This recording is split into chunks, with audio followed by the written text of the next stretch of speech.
All right, we're doing a follow-up on the wife's 39.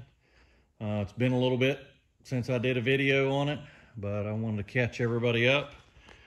We actually managed to get the interior all back together and hide everything, hide the Terminator, everything, all the wires, interior, looks like it did before. Doesn't look like we had everything tore out laying in the floor. So the Terminator is mounted there under the seat. We have the plug in where we can plug a laptop if we ever need to. We made the dash. We machined it to where the Holley Terminator fit in there. There was 2 gauges there. There was 2 more VDO gauges.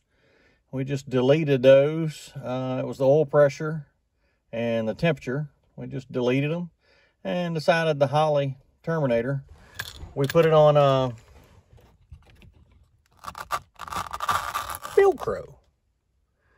So just in case I ever need to take the memory card out, that we can take it out or leave it in the dash.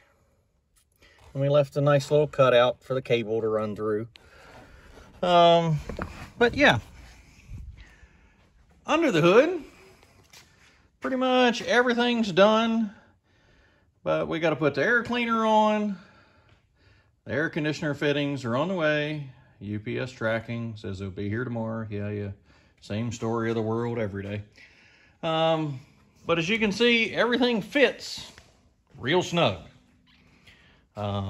It's real tight down in there, but I think overall she looks pretty good, and hopefully we'll get the hood on it here pretty soon. I'm gonna take it for a test drive as it is, as soon as I get the coil packs. I'm relocating the coil packs, and my harness wasn't long enough to reach where I wanted to put them.